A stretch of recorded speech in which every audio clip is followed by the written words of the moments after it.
Boa tarde, mais uma roda de chimarrão, dessa vez com uma super convidada, Débora Amaral, que vai conversar com a gente um pouquinho, né, nessa tarde, tomando chimarrão também. Cláudio Rossano, recepciona a nossa convidada.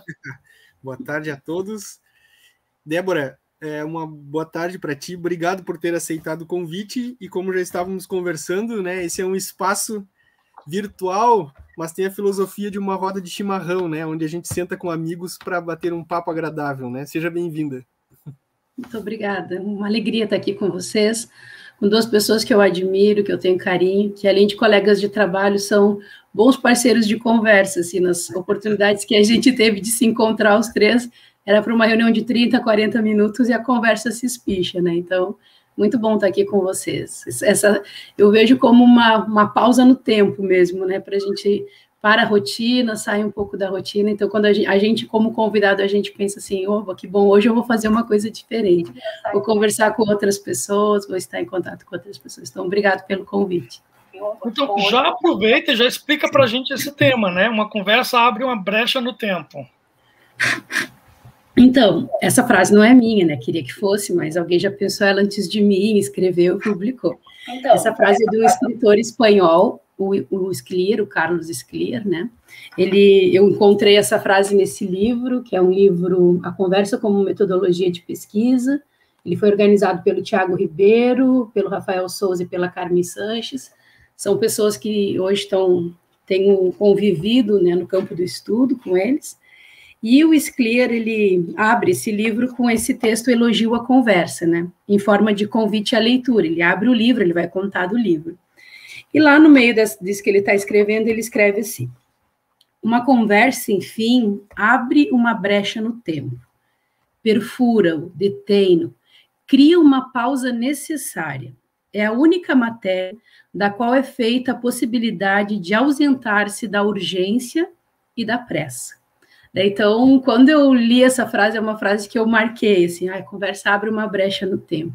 E realmente traz isso, a gente vem vivendo dias de tanta urgência, de tanta pressa, essa coisa acelerada, né, da produção, do dar conta, que a gente vem perdendo espaços de conversa, né? Eu lembro que, depois eu vou contar um pouquinho de mim, mas durante um tempo da minha vida eu trabalhei em escola de educação básica, e às vezes eu tinha que ou levar uma criança em casa, ou fazer uma visita domiciliar, e às vezes eu passava pela rua da comunidade e eu via as mães sentadas, né, comendo pipoca, tomando chimarrão, e os filhos brincando na calçada, na rua, na areia, rolando, jogando bolinha de gude. E eu lembro que algumas colegas tinham o olhar da crítica, né? Ai, como podem? Passo a tarde inteira conversando. E eu lembro que eu pensava assim, que inveja, né? Que vontade de estar sentada na calçada, batendo um papo e vendo meu filho crescer, vendo meu filho, né? Enquanto meu filho estava ou numa instituição ou sob o cuidado de outras pessoas, né? Eu estava ali trabalhando e eu senti esse desejo de viver aquele tempo, espaço, outro, né? Que são outras lógicas de organização de vida, né? Então, um pouquinho da conversa, do nome que a gente pensou hoje foi inspirado, assim, no Carlos Esclier, e nessa forma tão gostosa como ele vai apresentando a conversa para a gente, como esse lugar que perfura, que detém, que cria pausa, né? E hoje me senti assim, pensando que a gente está aqui criando uma pausa na rotina também da gente, no nosso acelerado, né? Que mesmo nesse trabalho remoto, é um acelerado, né? A gente está sempre nesses... Vou precisar usar até óculos, a minha visão já tá gastando agora de tanta tela. Tu já tá, né? Então, Quem é Débora? Quem é a Débora? Por que a Débora veio parar numa conversa desse tipo? Então, a Débora já botou aí na telinha, né? Sou educadora e mãe, né? Então, acho que são duas coisas que me marcam muito, assim, a maternidade e a educação, né? Eu, quando criança, sempre me perguntava assim, o que tu quer ser quando crescer, né? Porque as pessoas, é o primeiro papo que puxo com criança ali com 6, 7 anos, e aí, já pensando o que vai ser quando crescer? E meu nome é Débora, e tinha na época uma novela chamada Cambalacho, que tinha a Débora Bloch, que era uma mulher mecânica. E sou filha de um mecânico, eu via o pai no meio da graxa, no meio... Minha primeira resposta sempre era, você mecânica. E todo mundo, tu tá louco, uma mulher mecânica. E durante muito tempo, eu apostei na ideia, porque eu ia para a oficina com o pai, ajudava a limpar carburador, essas coisas, sangrar o freio, levantar o carro. Então, eu adorava esse universo do cheiro. Mas eu fui crescendo e fui mudando, né? Mas uma coisa que eu tinha muita certeza na época é que eu não ia ser professor e que eu não ia trabalhar com criança.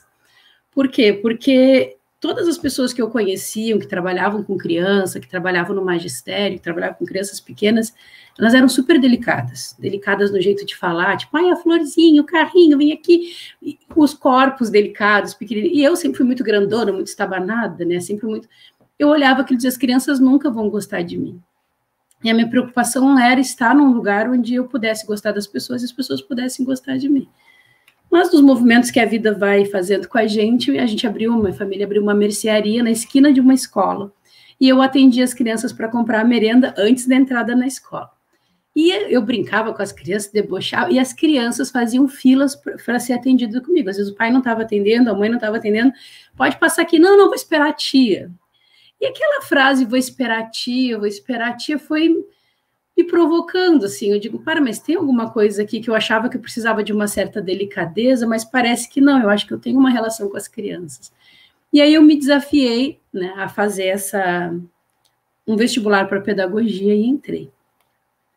Eu sempre gostei muito da escola, né, eu era uma aluna que gostava do ambiente escolar, nunca gostei muito de estudar, nunca tive muitos cadernos, mas estar no cotidiano da escola sempre foi uma coisa que me encantou, assim, esse espaço escolar, essa surpresa que a escola tem de todo ano ser um novo ano letivo, né, então, um novo grupo de crianças, meu ensino médio eu fiz técnico em contabilidade, e a rotina, para mim, me causa sofrimento, saber que todo ano, no final do ano, vai ter balancete, em determinada época do ano vai ter um imposto de renda, essa coisa já marcada, né? Eu tinha essa vontade, eu gosto de que... Eu, quando faço o trajeto para ir trabalhar, para vir para casa, eu sempre pego ruas diferentes, porque eu sempre acho que pode ter alguma coisa nova que vai me encontrar no meio do caminho, né? Então, a escola me levou para esse lugar, de algo novo que vai me encontrar no meio do caminho, seja criança, seja o pai, seja um colega de trabalho, seja um problema vivido, seja uma conquista que a gente conseguiu realizar na escola. Então, eu acabei me apaixonando por esse lugar da educação, né? Eu sou realmente, como diz o meu orientador, bastante intensa na escrita e na fala, porque gosto, é um lugar que aprendi a me constituir pessoa na escola, né? Eu entro para a Escola de Educação Básica como estudante da pedagogia em 99, e fico lá até 2017, né? Então, eu tenho uma vida, a Débora também foi crescendo nesse lugar. E a maternidade também é algo que me encantou, né? Quando eu era... As novelas também me marcaram, assim, porque tinha uma novela chamada Top Model, que tinha uma modelo que tinha uma moto preta malumada, ela tinha uma roupa de couro, uma moto preta, um cabelão, né? E quando eu olhava, assim, quando eu for grande, eu vou ser assim. Eu não vou casar, mas eu vou ter filho. Eu sempre pensava isso, eu vou ser assim, mas filhos eu quero ter. Eu tenho um filho só, mas é de uma entrega, assim, e eu respeito quem não quer ser mãe, eu acho que cada um tem a sua experiência, mas a maternidade é parte de mim, assim, então são duas coisas que me constituem enquanto essa pessoa que está aqui para conversar com vocês. E aí, deixa eu te provocar, né? A gente já conversou um pouco sobre essa coisa da escola, e aqui na roda de chimarrão, vira e mexe, a gente fala muito sobre a questão da escola, porque a escola, ela tem uma promessa de ser libertadora e liberta, né? Mas ela também, às vezes, aprisiona, né? Ela, às vezes, também tem o horário que bate, sabe? Eu estava falando de química e o horário bateu, eu agora tenho que falar de língua portuguesa. Eu sempre falo muito do livro do Rubem Alves, o Pinóquio às Avessas, né? Que o menino vai para a escola porque ele quer aprender sobre um pássaro azul e ele termina a escola e nunca aprende o tal do pássaro azul, porque a escola sempre tem alguma coisa para ensinar para ele que não é aquilo que ele quer aprender. Então, deixa eu te provocar nisso, né? Como é que a gente faz para a escola ser concretamente esse lugar de libertação e de deixar a nossa cabeça conversar, né? E parar o tempo? Talvez criar espaços de conversa na escola, né? Talvez seja um caminho. Eu fico pensando muito isso, assim, era o que eu tinha pensado de seguir falando com vocês, era sobre que conversas brecha a gente encontra na vida, porque nem toda conversa é uma brecha no tempo, né? Tem alguns papos que a gente bate e nunca mais lembra, mas tem algumas conversas que parece que essa brecha, o Flash lá tinha aquele negócio que volta no tempo, parece que nos permite voltar no tempo, né? Quando eu estava organizando um pouco, assim, por tópicos, né, porque acho que a conversa também, ela não é a gente está aqui, não sabe onde a gente vai chegar nessa conversa, né? A gente tem algumas coisas que a gente quer compartilhar, mas como a gente é mais de um, o outro vai conduzindo e vai dando novos sentidos para essa conversa, né? Então, acho que isso que é o bacana, é uma aventura. A gente não sabe onde vai chegar, a gente entrou aqui para conversar, e onde a gente vai chegar, eu não sei. Mas eu estou em conversa com vocês desde o dia do convite, né? Então, desde o dia do convite, eu venho pensando o que a gente vai conversar e como que a gente vai conversar. E ontem de noite eu estava pensando isso, quando eu voltei nesse conceito da conversa brecha no tempo, né? Que conversas brecha no tempo eu tenho comigo. E eu lembrei de uma cena da infância, de quando eu tinha 5 anos, eu morava no Parque São Pedro, a minha casa era bem de esquina, assim. E tinha uma senhora moradora de rua, uma senhora negra, ela perambulava a cidade inteira, ela tinha muitas sacolas, naquela época não tinha muita sacola de plástico, né, vou entregando a idade, né, então eram muitas bolsas, assim, ela carregava muitas bolsas, a vida dela eu acho que estava naquelas bolsas. E ela sentou no chão, na beirada da rua ali de casa, né, na esquina da minha casa. Eu acho que eu estava brincando, fui pegar alguma bola, não sei por que motivo, porque a minha mãe nunca deixou eu ir muito para a rua, mas por algum motivo eu saí do muro. E quando eu saio para fora do muro, eu vejo aquela senhora negra com aquele monte de sacolas na volta. E eu lembro da expressão do olhar dela, sabe? E lembro de um cheiro diferente, que era um cheiro que eu não conhecia. E lembro de me aproximar e dizer, oi, tudo bom? Como é que tu tá, sabe? E lembro dela olhar para mim, sabe? E conversar e dizer, tô bem, meio espantada por uma criança estar conversando, né? Então, quando eu pensei nessa brecha do tempo, eu fui pensando nesse lugar, né? Me lembrei dessa cena vivida, dessa mulher, e me lembrei do quanto a conversa me colocou em contato com a diferença, né? Talvez essa diferença tenha sido um convite para mim entrar em conversa, embora a gente saiba que a conversa vai se fortalecendo pela intimidade, pelo grau de amizade que a gente vai tendo uns com os outros, né? Mas encontrar as diferenças, e aí eu vou voltar para a escola. A escola, para mim, foi o primeiro lugar de muitas diferenças que eu vivi, né? Porque se tu tem um grupo da igreja, se tu tem um grupo de capoeira, se tu tem um grupo de escoteiros, se tu tem um aniversário de família, tu tem, geralmente, pessoas que se aproximam por algo mais comum, né? A gente vai para a igreja porque tem algo comum, vai para a capoeira porque tem algo, por mais que a gente seja diferente, tem algo comum que nos move e é o que a gente vai colocar em conversa naqueles encontros, né? Mas a escola não. A escola a gente começa a ver gente que tem religião diferente da gente que tem organização familiar diferente da gente. Então, é o espaço da diferença, né? Que a gente começa a viver ainda na infância, esse lugar que é diferente da casa da gente, que as pessoas têm práticas diferentes, rotinas diferentes. E eu acredito, assim, né? E acredito não porque li, ou porque estudei, ou porque fiz muitas pesquisas, mas acredito porque a comunidade da escola que eu vivi me mostrou isso, né? A escola precisa ser um lugar de conversa. E quando eu falo e é tudo que a escola às vezes nega, né? Quando eu estava conversando com o Cláudio no convite, eu pensava muito nessa coisa, meu boletim escolar sempre tinha ótimas notas, mas sempre o parecer, conversar menos, né? Eu sempre vim com esse parecer. E eu fiquei pensando, que bom que eu criei estratégias de superar, porque se eu tivesse perdido a capacidade de conversar, né, talvez eu não estaria não teria ocupado um cargo de gestão na escola, não teria sido a professora que eu fui. Mas eu acredito nisso, assim, a escola precisa, ela foi pensada por uma prática tecnicista, né? Ela foi pensada por um currículo formal, por um conhecimento formal, então ela precisa hoje ser revisitada. E acho que quando eu vivi a escola, eu tenho trabalhado um pouco isso, assim, uma pedagogia do desalojo, uma pedagogia do desassossego, ou uma pedagogia da inquietação, uma pedagogia, sabe? A escola a gente tem que se permitir, enquanto alguém que vive a escola, ser essa pessoa que permite, eu tenho essa crença, eu tenho essa percepção, eu tenho esse valor, mas quando eu entro em contato com o outro, isso pode mudar, né? Isso pode cambiar, pode intercambiar, pode trocar, né? Uma vez eu com um pai analfabeto, né, um homem negro, pintor, roupa suja, e a gente numa reunião de avaliação e planejamento na escola.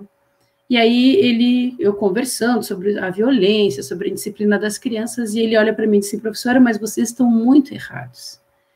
Se eu fosse uma pessoa regada de conhecimento, e se eu ocupasse esse lugar de que muitos educadores podem ocupar, né, não vou julgar, porque tenho o maior respeito pelos professores e pelos educadores, mas se a gente não permitir que a humildade nos acompanhe, a gente não entende o que o outro quer dizer, né? E eu olhei para ele e perguntei, por que tu está dizendo isso, né? Me explica.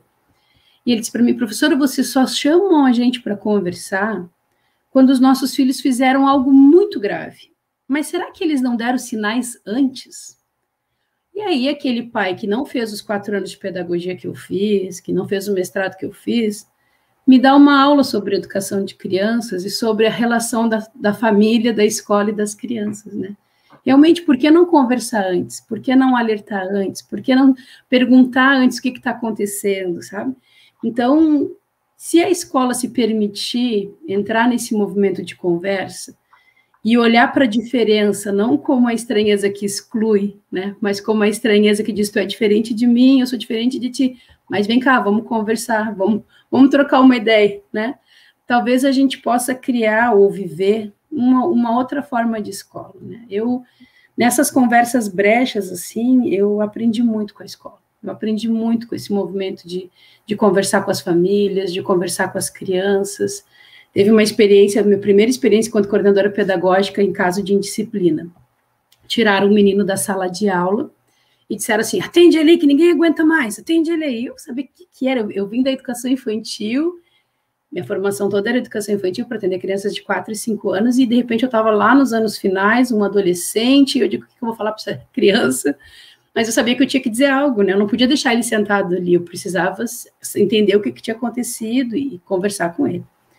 E aí eu fui para o meu referencial, não teórico, mas casa, né?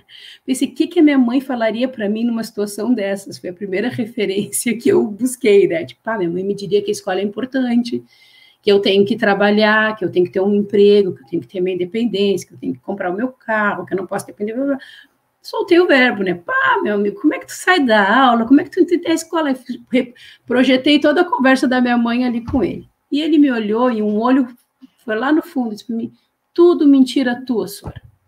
Eu falei assim, como assim mentira minha? Não é mentira, é verdade, tô te falando sério, porque no meu campo, no meu mundo, no meu lugar, no mundo, para mim era uma verdade.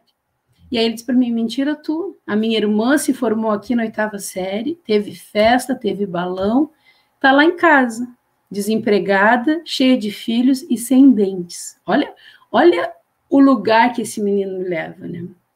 E quando ele me diz isso e eu escuto, porque ele poderia ter me dito e eu poderia não ter escutado.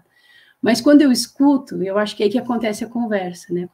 Quando a fala do outro nos toca de alguma forma, que tem uma brecha, eu nunca esqueço essa conversa, né? Ela é essa brecha que eu volto, visito, volto e sempre penso no que ela está querendo me dizer. E ele me disse isso, a tua escola foi essa, mas a escola da minha irmã e a minha não é essa, porque a gente vive lugares onde alguns direitos são negados, né? E tu viveu lugares onde alguns direitos te foram acessíveis, permitidos, sabe? E ali começa para mim esse movimento de entender, opa, eu não posso falar qualquer coisa. E eu não posso chegar falando para o outro, né? Então, encontrei nessas conversas com as famílias e com as crianças uma estratégia de entrar em conversa, que eram as perguntas. Por aprender pelas formas mais erradas, quando eu chegava invadindo o lugar do outro, né? Uma vez uma criança riscou a classe, a professora tirou da sala. Aí disse, por que tu fez isso? A tua mãe não te ensina que não se risca a classe? E aí a criança olha para mim, bota para berrar e diz, eu não tenho mãe. Sabe? Então, esses movimentos foram me ensinando que antes de eu pré-julgar, que antes de eu dizer, olha, tu tens que ser assim, eu precisava perguntar e saber com quem eu estava conversando. Que pessoa é essa que está aqui na minha frente? Gente, eu me atropele, senão eu fico falando. Não, e aí não vira conversa, vira monólogo.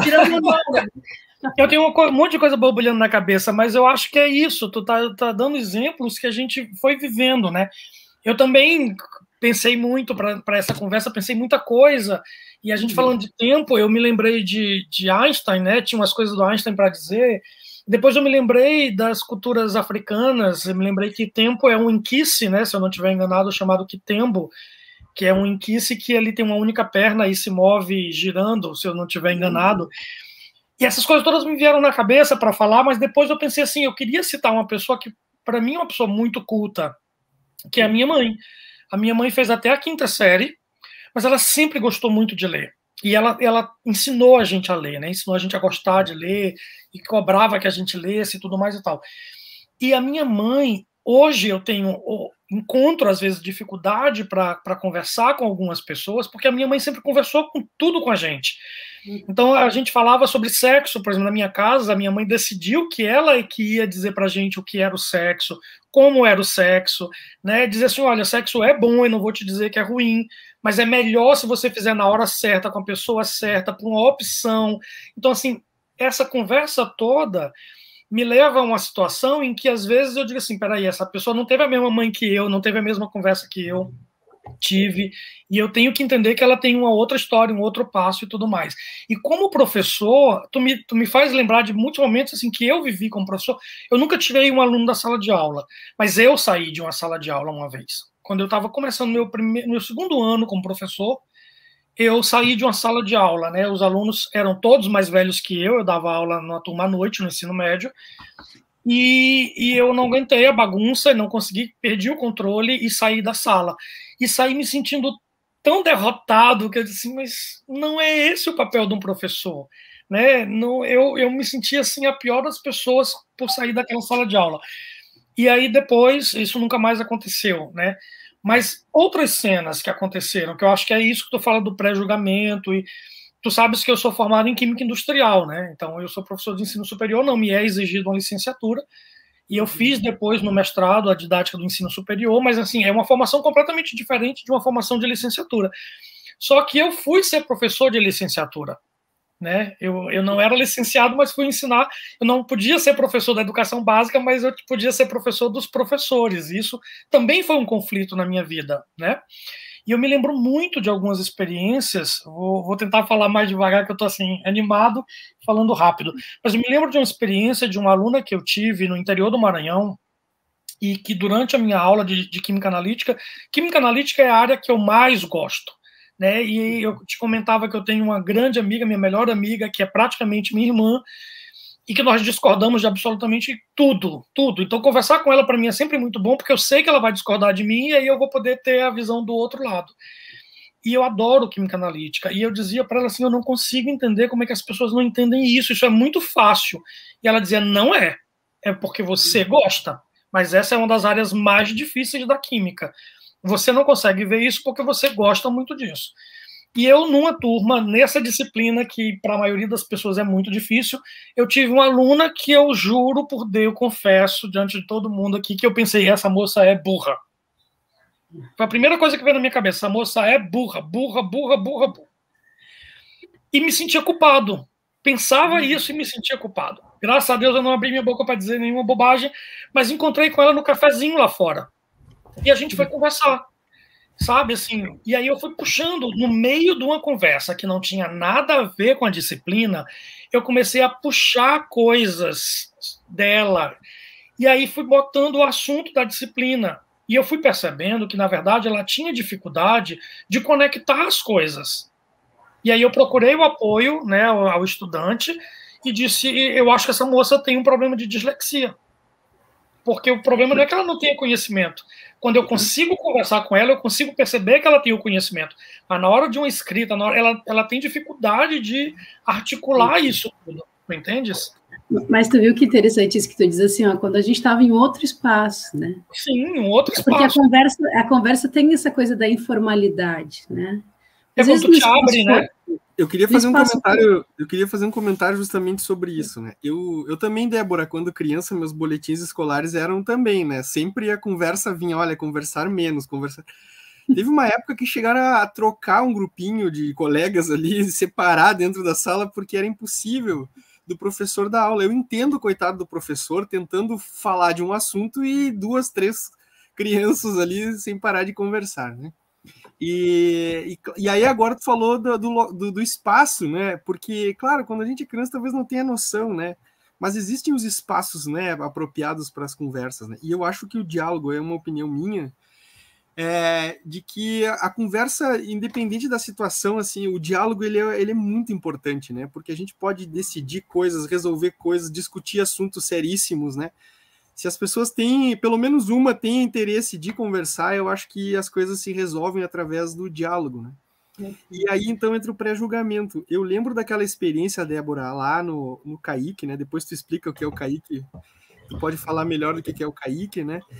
E quando nós montamos aquele projeto de cultura gaúcha, e eu também, né, apesar de ter toda uma vivência com a cultura gaúcha, ter crescido dentro do movimento, né, desde criança, e ser licenciado, né, em biologia, eu nunca trabalhei com crianças, né? Então eu tinha mais vontade do que experiência, né? E eu lembro que tu me encorajaste e eu fui lá, e eu nunca vou esquecer do primeiro encontro com as crianças, né? Onde eu também não tinha esse tato, né? E eu me lembro de fazer aquilo muito na vontade, e eu lembro das nossas conversas após as aulas, né? E como foi rico aquilo, porque eu aprendi esses sinais, né, de tentar perceber algumas coisas antes de falar, de conduzir, de tratar, porque realmente aquilo era um projeto, né, que era extracurricular, né, mas ele não deixava de ser de trazer uma educação ali, uma cultura, né, que eu precisava ter um jeito de transmitir para eles, né. O que eu quero dizer é que eles estavam ali voluntariamente, e eu também, então tinha que ter um jeito de fazer com que eles tivessem o interesse, né? E eu lembro que o projeto ele começou escrito de um jeito, mas a prática saiu para outro lado depois, né? E na verdade quem conduziu essa prática aí para outro lado, foi o diálogo, foi sentir, né, e conversando com as crianças, né? Porque eu comecei a perceber o interesse deles por coisas, né, que faziam parte daquele contexto. Eu disse, tá, então vamos por aqui, né? E aí era um projeto inicialmente de dança gaúcha, de danças tradicionais, e nós cantamos, declamamos, brincamos, fizemos muitas coisas que não estavam escritas. Viajaram, acho que vocês foram a Piratini, não foram? Bom, viajamos para uma das capitais farroupilhas. Olha, aquilo foi assim, foi um projeto que começou de um jeito e cresceu tanto, né? Mas muito por conta dessa percepção antes, e aí tentar possibilitar que eles tivessem que eu ouvisse o que eles tinham interesse, né? Isso foi bastante rico. Né? Mas sabe, Cláudio, que eu quero fazer uma provocação. Antes da Débora explicar o que é o Kaique e contar um pouco dessa história, eu quero provocar, porque pode ser que nessa tua conversa tu já puxe isso que eu vou te provocar agora. A gente fala muito da democracia no ambiente escolar, mas a gente não está acostumado a ouvir. Eu não chego na minha sala de aula e pergunto para os meus alunos o que você quer aprender, como você quer aprender, como nós vamos construir isso. Então, só para te provocar um pouco, o que é o Kaique, o que é essa história que o Cláudio fala, mas o que é a tal da democracia na escola, que a gente fala e tem medo de praticar? Então, vou começar pela democracia e por esse lugar da gente enquanto conversa, né? Porque quando o Cláudio falava, e agora a tua provocação vem bem ao encontro do que eu ia falar, eu acho que viver a conversa como algo sério, porque às vezes a gente pode pensar, tá, é do campo informal, né? Então, uma conversa informal. Mas considerar que uma conversa é algo sério, coloca a gente num outro lugar. Eu vou entrar em conversa com as crianças, né? Elas podem me dizer... E são marcas que eu trago comigo desde a educação infantil, porque eu sou professora de educação infantil e eu lembro que uma das metodologias que a gente trabalhava muito era a roda de conversa. Então, o primeiro espaço da sala de aula do encontro era a gente sentar no tapete e conversar. E tinha que ouvir o que as crianças traziam, né? Então, como que a gente entra numa conversa? A gente não sabe, não tem algo pré-definido, né? E aí eu vou ler aqui com vocês o que o La Rosa, que é um outro escritor que também vai falar da conversa, ele diz assim: uma conversa não é algo que se faça, mas algo no que se entra. E ao entrar nela, pode-se ir aonde não havia sido previsto. E essa é a maravilha da conversa, que nela pode-se chegar a dizer o que não queria dizer, o que não sabia dizer, o que não podia dizer. O valor de uma conversa não está no fato de que ao final se chegue ou não a um acordo. Pelo contrário, uma conversa está cheia de diferenças. E a arte da conversa consiste em sustentar a tensão entre as diferenças, mantendo-as e não as dissolvendo, e mantendo também as dúvidas, as perplexidades, as interrogações. E é isso que se faz interessante. Em uma conversa, não existe nunca a última palavra. Então, quando eu escuto o Cláudio falando isso, falando de como a gente entra em conversa, quando tu me provoca, tá, mas a gente não escuta, né? Porque, de verdade, a gente tem apropriação da fala e apropriação da escrita, mas conversar é um ato, né? É uma ação, é um exercício. e que por mais que ela venha de um lugar cotidiano, ela é algo muito sério, porque na conversa eu me conto, e na conversa tu te conta para mim. E quando o professor entende isso, ou quando a gente reconhece isso no lugar da escola, a gente entende que eu não sou quem detém todo o saber, né? O Cláudio podia chegar naquele grupo com toda a experiência dele sobre cultura gaúcha, que as crianças não tinham, né? Porque a gente chegou na construção do projeto por reconhecer que eles moravam no Rio Grande do Sul, eram do Rio Grande do Sul. O CTG fez uma apresentação lá e eles disseram assim para mim, professor, quem é essas pessoas? Que roupa é essa que eles estão usando? Sabe? Então, aquilo mostra assim, como que a gente não entra, não apresenta isso para eles, não conversa, aí a gente pensa o projeto, vai lá. Mas as crianças tinham saberes sobre aquele território, sobre aquele lugar, sobre as organizações de vida deles, sobre os laços de amizades que ele tinha, então quem disputava poder, quem não disputava, quem tinha direito, não sei o quê, que o Cláudio não conhecia. E aí, quando eles entram, eles são grupos muito diferentes, de lugares muito diferentes. E que se eles não se permitem entrar em conversa, que é o Cláudio dizer, olha aqui, ó, eu vim de tal lugar, essa roupa é isso, a gente dança isso, chimarrão, né? Mas para o Cláudio ter o direito, porque a gente tem uma coisa muito que é o que faz com que a gente deixe a democracia algo tão frágil, que a gente sempre achar que o outro que tem que nos alcançar, né? Então, o Cláudio, ele era um servidor da universidade, então aquelas crianças precisam chegar em diálogo, ele está lá por elas, então elas que têm que lhe fazer o favor de dizer, estamos te ouvindo, caro colega, mas não é assim que as coisas acontecem, né?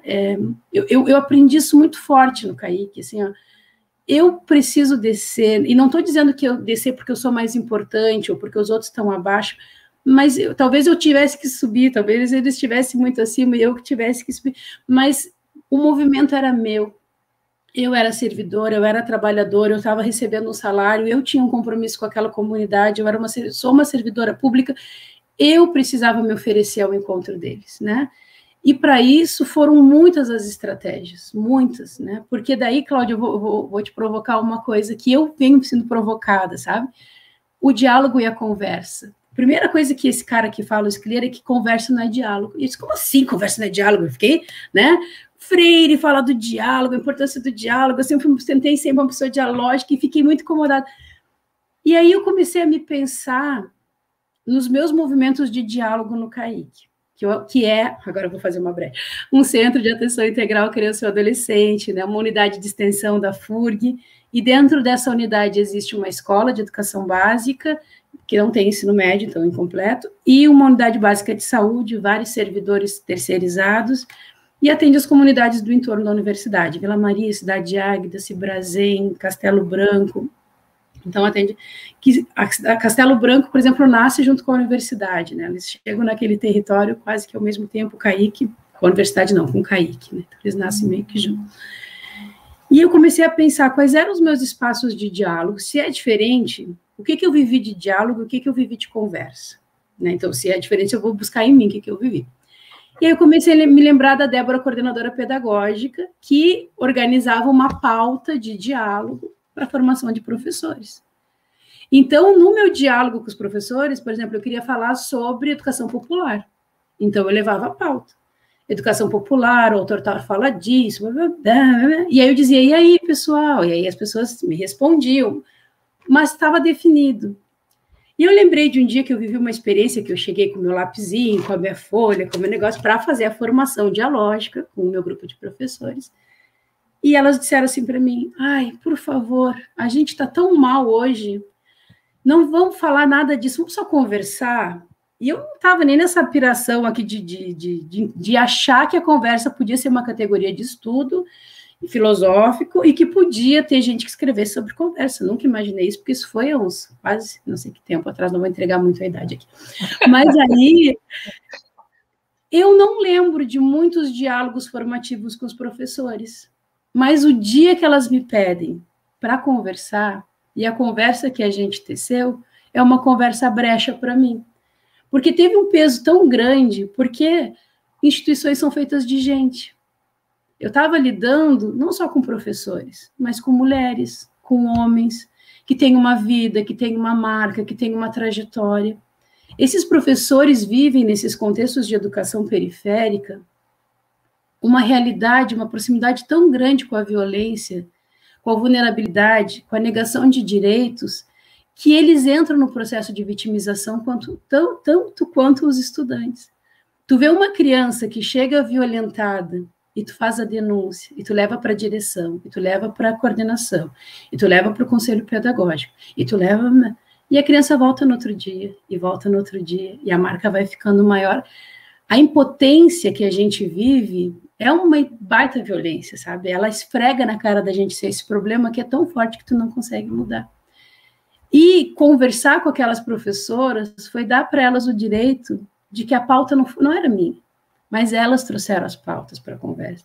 E elas me levaram para um lugar naquela conversa que eu não tinha previsto, que era falar sobre a vida, que era falar sobre esse dia a dia, que era compartilhar essas angústias que a gente tem, que a gente supera. Eu acho que a escola é um lugar que vive tudo isso, mas que tem uma superação e uma esperança que move aquele lugar que me encanta, né? Porque as pessoas conseguem se reorganizar, viver, buscar, mas com essas marcas, né? Que a conversa nos permite. E aí eu comecei a pensar qual era a diferença de uma reunião de formação e de uma conversa na sala dos professores, na hora do café. E aí eu fui percebendo que muitas das respostas que eu, Débora, coordenadora e diretora escolar que fui, eu não encontrei nos espaços de diálogo de formação de professores, mas eu encontrei nas conversas da parada, nas conversas da carona, nas conversas na sala dos professores. E aí eu lembro da fala que o Zelito, né? O Zelito, que agora está o meu nome aqui, eu não estava lendo, que ele fez, que é disso. Quando eu fui para um outro lugar conversar com ela, sabe? E aí vai me remetendo muito isso, que esse lugar de conversa e esse lugar de sair da formalidade é um lugar que me permite dizer quem eu sou. E na reunião de formação com os professores, ou eu era coordenadora ou eu era diretora. E tem certas coisas que eu não posso contar para a diretora, ou que no espaço da formação, da formalidade do encontro, não me permite. E aí eu comecei a entender, sim, o diálogo é importante, e ele é parte. Mas existe algo que vai além desse diálogo pensado, planejado, organizado, que é esse lugar que ele falou aqui, que a gente entra e não sabe onde vai chegar. E que tem um convite para mim que é super bacana de pensar, que é essa coisa da inquietude, da incerteza, da dúvida. Sabe, quando o Cláudio chegava lá com as crianças, Débora, mas como é que eu vou fazer? A dúvida estava aqui, brotando nele, né? A incerteza... E ele só se desafiou a construir outras formas por essa dúvida, porque se as crianças tivessem ficado no silêncio, ele aplicou tudo que ele pensou, ele ia sair do Kaique, daquele encontro, mesmo o Cláudio que ele entrou, né? Mas foi esse movimento que desacomodou coisas em ti, porque aquelas crianças ocupavam um lugar que era diferente do teu e se manifestavam de formas que às vezes a gente também desconhece, né? Eu lembro que uma vez, uma briga no recreio, mas se brigar era cabelo no chão, cabelo nas mãos, e eu pensei, meu Deus, botaram tudo na minha sala, pessoal, por que vocês brigaram? Me digam o motivo. Ele estava cutucando a minha porca com uma vara, uma taquara, alguma coisa.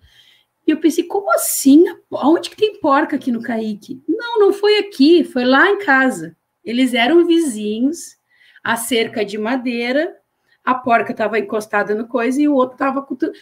E aí eles resolveram o lugar aonde? No recreio, né? Essa coisa... Só que aí tu começa a pensar, por que eles não resolveram lá? Será que aqui o Kaique é um lugar ainda, com todos os limites, mais seguro para eles resolverem, né? Porque eles sabem que alguém vai parar e vai conversar. Eu tive um outro estudante, um menino de 8 anos, sempre eu tinha que conversar com ele, sempre tinha que conversar. Aí um dia eu estou lá no recreio, fazendo umas coisas, e daqui a pouco ele diz assim para mim, eu bati em todo mundo, eu dei soco em todo mundo, e tu não veio conversar comigo. E eu estava no computador, eu olhei para ele, opa, calma aí, não precisa bater em ninguém para conversar comigo, né? Vem aqui, bate na porta, diz, professora, preciso conversar contigo. Porque, essa experiência vivida foi me mostrando isso, sabe? A conversa, por mais cotidiana que ela seja, por mais que ela seja, a gente não sabe conversar. E, em especial, com as crianças, a gente conversa muito pouco, né? E eles precisam tanto dessa troca, e a gente precisa dessa troca, né? De entender esse lugar que eles estão. Faz, Elisa. Deixa eu te provocar de novo, né? Porque agora, assim, as minhas crianças têm mais de 18, E eu vejo tudo isso, sabe? Assim, o aluno vem falar comigo e da forma como ele chega, eu digo, isso é problema em casa. A gente percebe, né? Assim, você vê como é que a coisa acontece. E os meus colegas, né? Assim, a gente tá ali, tem, claro, um monte de gente. A universidade é uma cidade, né? E tem muita gente trabalhando de forma diferente, o que também é muito positivo. Mas, às vezes, o aluno vem falar comigo, eu digo, isso ele pegou de outro colega, né? Então, ele vem com um vício e quer aplicar ali, eu já sei, quando ele traz de casa, quando ele traz de outra disciplina e tal. Principalmente porque eu trabalho com as engenharias, com o pessoal da oceanologia, que são áreas mais duras, digamos assim. Então, eu quero te contar um exemplo e quero te fazer outra provocação, que é assim, o exemplo, a minha disciplina não é bem quista pelo pessoal da engenharia, eu dou ciências do ambiente, né, para o pessoal da engenharia. Uma moça uma vez chegou para mim e disse assim, essa é a disciplina mais difícil que eu já tive. Eu digo, não é possível. Você faz engenharia, minha filha, você não tem cálculo numérico? Ela disse, tem. Eu digo, não é possível que ciências do ambiente seja pior do que cálculo numérico, não é possível. Mas o que acontece? Chegou uma moça na minha sala de aula e ela sentou na última fileira, na última cadeira, encostada na parede, e ela se fechou. Sabe quando você olha um ser humano e vê aquela concha se fechando? Ela se sentou como quem diz assim, eu sou obrigada a assistir aula, mas não sou obrigada a participar, viver, aprender, né? Sou obrigada a estar materialmente aqui, porque a minha disciplina é obrigatória. E aí eu pensei assim, quando eu olhei, eu tenho 80 alunos numa turma, eu olhei aquela moça e disse, bom, vou salvar 79, né? Tem um corpo aí perdido. Foi a primeira coisa que veio na minha cabeça. Mas aí vem aquilo que tu disseste, eu sou um servidor público, ela me paga o meu salário, ela veio aqui, ela está me dando a oportunidade de provocá-la e tirar ela da concha, né? Então eu vou ter que fazer isso de forma suave, para não doer, mas eu preciso tirar ela da concha. E aí a minha provocação surge aí, assim, como é que, porque o meu modelo, né, o modelo da universidade, não apenas na escola fundamental, não apenas na educação básica, mas na universidade eu tenho falado isso quase todas as rodas de chimarrão. Tem me incomodado muito esse modelo em que é uma sala de aula, que tem que ter uma disciplina, que tem que ter...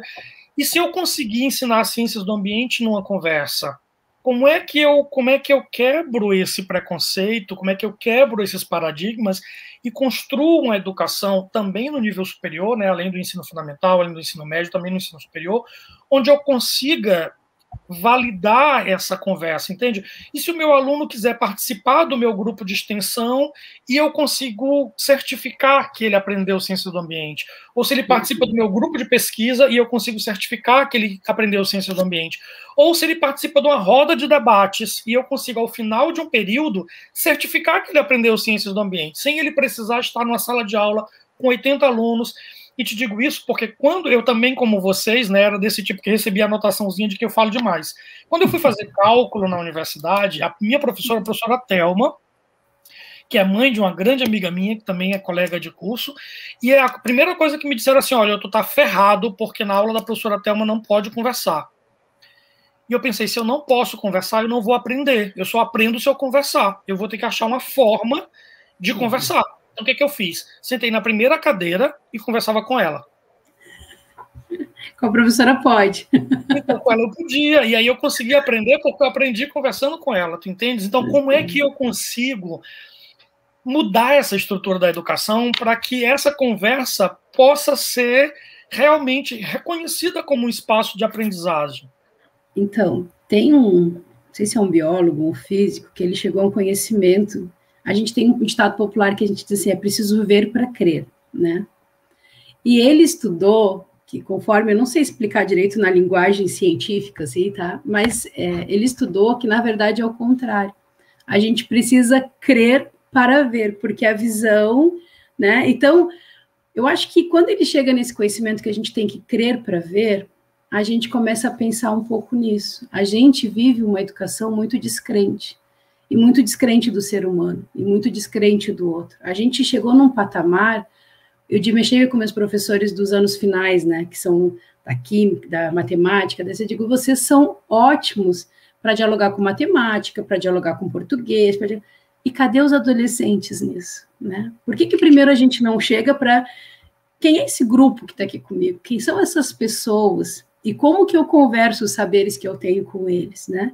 Então, eu tinha separado para fechar, mas a tua provocação veio, eu vou ler agora. Fala assim, a conversa É uma profissão de fé no outro ser humano e em sua capacidade de nos ouvir.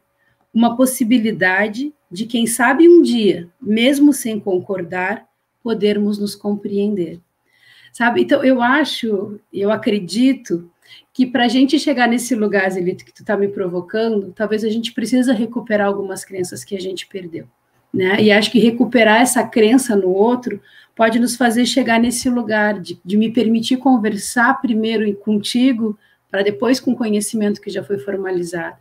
Mas isso é um movimento, né? E não é da noite por dia, e vai precisar de muitos sonhadores como nós aqui, e de muita gente que vive da utopia, né? Mas para chegar nesse lugar. E eu acho que também tem uma outra coisa que se chama o tempo, né? Eu tive uma experiência, um aluno nosso no CAIC, um caminhão do lixo, na hora da saída da escola, passou na perna dele, e eu fui para o hospital, ver como é que ele está. Cheguei lá no hospital, veio aquele menino enorme, assim, um homem me olhando, né, e eu meio desconfiada, assim, aí ele disse, tu não lembrou de mim, né?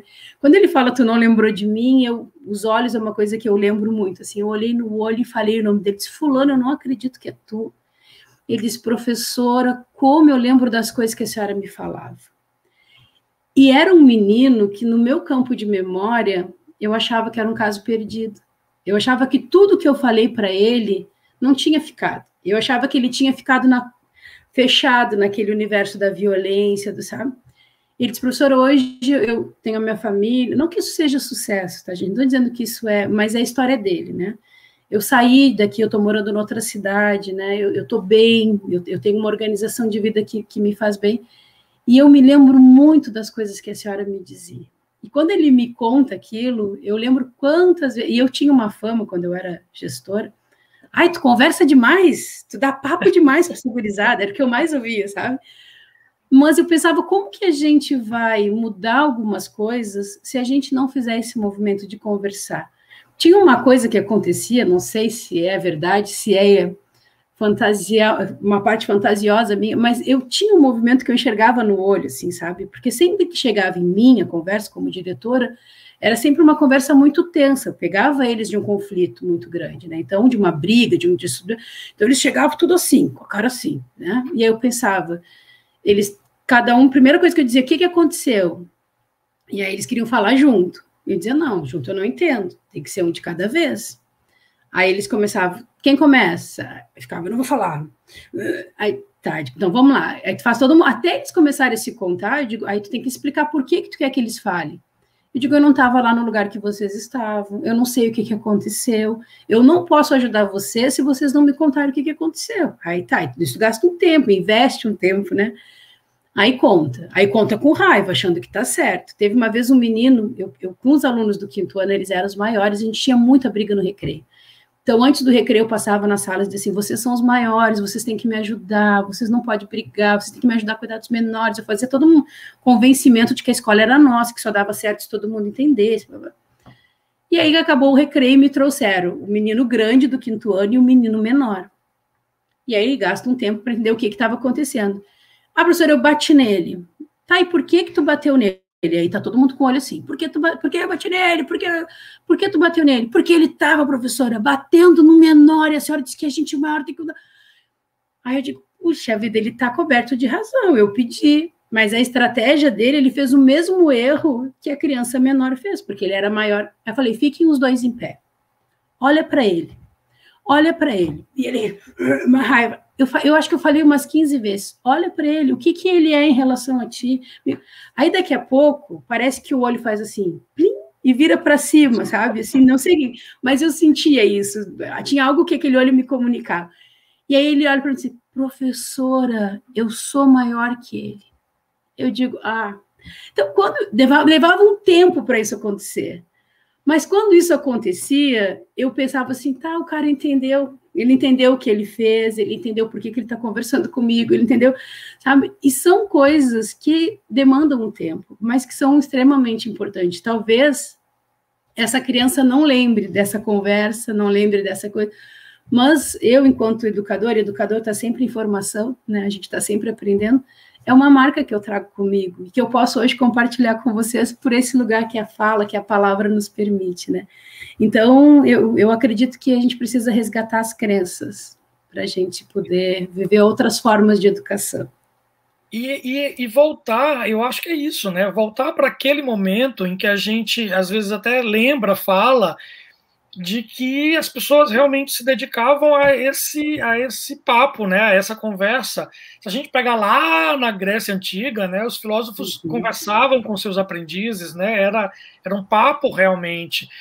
E eu sonho mesmo, Débora, assim, naquele momento em que a avaliação vai ser uma conversa, não vai ser uma prova escrita, vai ser o meu aluno que vai cobrar de mim, vai ser ele que vai chegar para mim e dizer assim, eu não aprendi, eu quero mais, eu quero de outra forma, esse método não funcionou comigo, porque me parece muito absurdo na educação que seja eu que tenha que dizer para o aluno se ele aprendeu ou não.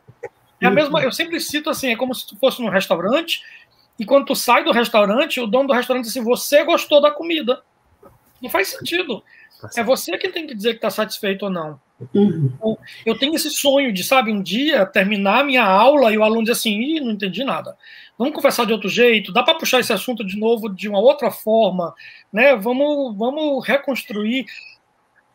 Talvez a gente comece na educação pelo fim, né? Porque a gente começa pelos conceitos. E a gente não traz aquilo que a gente estava conversando, porque a gente quer da dúvida. Que dúvida nos trazem até aqui, né? Que, por exemplo, se um aluno ele vai entrar para engenharia, quando eu entrei para pedagogia no meu primeiro ano, eu quase desisti. Porque eu pensava assim, pedagogia, escola, criança, vou estar na escola, vou viver a escola, né? E aí passa um mês, passa 2 meses, e eu não estou dizendo que esses saberes não são importantes, nem estou desmerecendo, né, todo o conhecimento que a humanidade construiu, mas havia na Débora uma necessidade de escola, que a universidade naquele primeiro momento não me deu, e que eu entrei em crise e falei, eu quero a escola, eu dizia isso para os professores, quando é que a gente vai para a escola, onde é que eu vou ver criança? E aí uma professora disse assim, tu acha que um aluno de medicina, ele já opera no primeiro ano? E eu falei assim, professora, mesmo que ele não opere no primeiro ano, que mal tem se ele observar, se ele conhecer, se ele se aproximar, se ele, né? Porque eu acho que é esse encontro com esse lugar que a gente almeja, que vai... Talvez se eu não tivesse ido para o CAIC em 99, quando eu entro para a pedagogia, eu não tivesse a mesma experiência de educação e de escola que eu tenho. Porque foi no encontro com aquelas pessoas, com aquela comunidade, com aquelas crianças, com as coisas que eles me diziam. O Sclier, ele diz uma coisa muito bacana, né? Que a educação é por si só um ato de conversação. E de conversação sobre a vida. E eu venho pensando muito nisso, né? Qual é o sentido da gente aprender? Qual é o sentido da gente trabalhar? Qual é o sentido da gente ter as bibliotecas, os conhecimentos, os Googles da vida, se não qualificar a vida, né? E qualificar a vida humana, a vida animal, a vida, né? Esse cosmos todo que a gente está inserido, que a gente faz parte. Mas para isso a gente precisa entrar em conversa, né? Eu preciso mostrar para o professor, para o pesquisador, que talvez ele é maior que o outro e que ele está fazendo a mesma coisa que o outro está fazendo, né? E para isso a gente precisa entrar nessa conversa, que é poder dizer, que é poder se perceber, que é poder... E quando a gente fala, a minha cabeça está assim hoje da conversa com vocês, porque a gente vai chegando em 1000 outros lugares, né? E acho que isso é muito... É o que eu acho. Débora, é o que eu acho. Eu lembro que a primeira vez que nós sentamos na frente do computador para redigir um projeto lá de cultura, né? Eu lembro que eu cheguei lá e foi uma das conversas que eu lembro da tua voz ainda, com as palavras que tu dissesse, porque aquilo marcou muito para mim, né? Como o CAIC atende as comunidades e muitas comunidades carentes, né? Muita gente tem aquela coisa de achar que deve doar coisas para o CAIC, deve ter um pensamento que é de sempre dar uma assistência, né? E eu lembro que naquele dia tu me dissesse assim, isso aqui é uma terra fértil, eles precisam, não é de doações, eles precisam de ser potencializados, né? E aquilo fez tanta diferença, porque foi a partir daí que as coisas começaram a ser criadas naquele momento. Aquele projeto acho que durou uns 3 ou 4 anos, né? E tantas coisas foram conquistadas, né, com aquelas crianças, né, e participação dos professores que trabalhavam aí, aquela vivência, né? E aí tu falou em utopia, e Débora, agora eu queria te provocar aqui, porque tu tem essa coisa de estar no meio, conversando e tal, né? Mas a vida te levou para cargos administrativos, de coordenação, como é que fica essa Débora sonhadora de um mundo melhor agora trabalhando com a cultura da universidade, como é que a tua conversa chega naquele que tu queria atingir, né? Eu sei que muitas vezes a gente tem vitórias, mas a gente tem muitas portas que se fecham e tal, né? Como é que fica a Débora lá, querendo que a conversa dela chegue lá, né? Então, eu estou muito ainda em contato com essa, não com a instituição CAIC, né, mas com essas memórias que eu trago comigo do CAIC, porque eu estou fazendo um processo de pesquisa e de estudo pelo campo da investigação narrativa, que é entrar e contar essa experiência vivida e reaprender e continuar aprendendo com ela. Mas hoje, e a conversa, porque eu ia falar, acho que não vai dar tempo, eu queria falar um pouco sobre a conversa como metodologia de pesquisa, né? Assim, que para mim é uma provocação muito bacana, porque entrevista ou conversa, né? Então, entrevista semi-aberta, mas depois a gente, quem sabe, no outro momento. A gente vai precisar de outro dia, porque eu também tenho uma experiência para te contar sobre exatamente a mesma coisa que a gente fez na Ilha de Lençóis, que tem toda uma cultura de sebastianismo e tal, e vai nessa linha aí. Acho que a gente vai ter que ter esse outro dia. Tá bem. Mas aí, Cláudia, eu estou num lugar hoje... Quando eu fui para a diretoria de arte e cultura, eu custei para entender o que estava acontecendo, assim, sabe? Porque... eu me vejo, eu me constituí na educação, a minha vida é a educação, né? E aí eu pensava assim, meu Deus, a arte, a cultura, eu não tenho formação específica, não... Só que eu descobri uma coisa, onde tem gente, né? Onde tem encontros de gentes, a gente continua aprendendo, continua conversando, continua... E a cultura... existe uma potência no encontro da educação e da cultura, e da arte e da cultura, que é muito bacana, assim, né? E a cultura tem me provoca esse encontro com a diferença, me provoca um encontro com esse outro que não sou eu, com esse outro que tem uma outra história, e que vai conseguindo me provocar. Eu achava assim, né, que no CAIC eu tinha uma caixa de lencinho embaixo, que às vezes as pessoas iam conversar comigo, choravam, assim, pegava a caixa de lencinho. Quando eu fui para a DAC, eu pensei, não preciso de caixa de lencinho, porque aqui é diferente. Aí vivi várias situações, assim, eu digo, fulano, providencia uma caixa de lencinho para a gente. E aí eu fui descobrindo que existe uma coisa que é a gente, né? A forma como a gente se relaciona com o outro, a forma como a gente se permite. Então, tem marcas da Débora, tem marcas minhas, que eu posso ir para qualquer lugar, nem que seja ficar carimbando. Vai ter alguém que vai vir conversar comigo, vai ter alguém que vai vir me contar da vida, vai ter alguém que a gente vai fazer uma troca, que eu vou aprender com ela, que ela vai aprender comigo, sabe? Então, eu acho que mais do que o lugar que a gente atua, são as crenças e os olhares que a gente tem sobre com quem a gente vive, quem a gente é e o lugar que a gente está. Não estou dizendo que é o certo, né, que é o correto. Eu sou hoje o resultado de todas essas experiências que eu vivi. Mas é onde eu queria chegar, Débora. Eu acho que, da mesma forma que tu imprimiste nessas pessoas essa marca, elas imprimiram em ti, né? É impossível você sair ileso desse convívio. Eu lembro que um dia eu estava chegando atrasada, assim, no CAIC, cansada, e as mães tinham acabado de entregar os filhos, estavam numa rodinha, assim, conversando, e elas estavam tomando chimarrão, né? E aí, conforme eu fui chegando, elas começaram a rir, faziam assim, rir.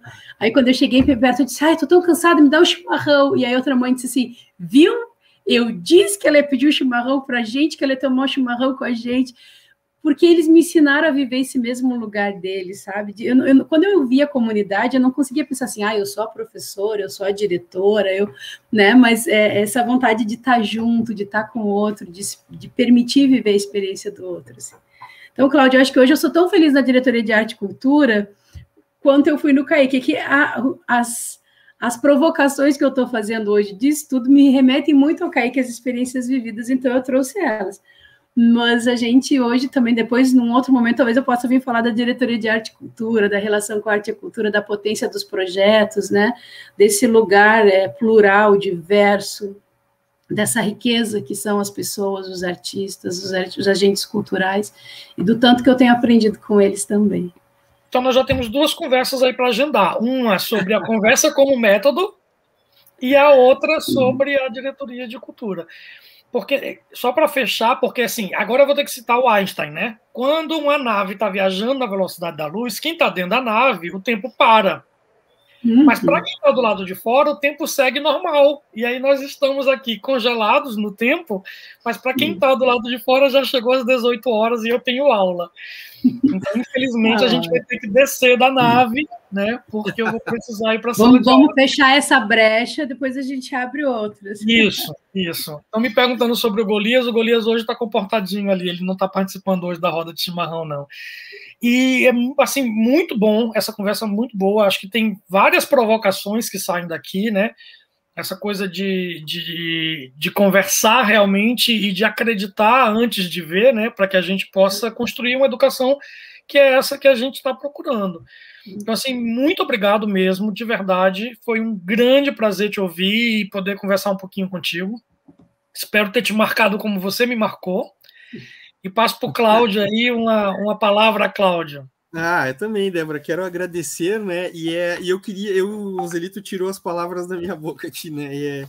Realmente, assim, poder trabalhar contigo em alguns momentos foram momentos marcantes, assim, que realmente deram diferença na minha vida, né? E que bom te ouvir aqui, e eu espero, assim, em outros momentos a gente poder continuar esse mate e aprofundar em outros assuntos. Um grande beijo. Obrigado. Beijo, pessoal. Obrigada, viu? Até a próxima. Até. Tchau, tchau. Um beijão, tchau.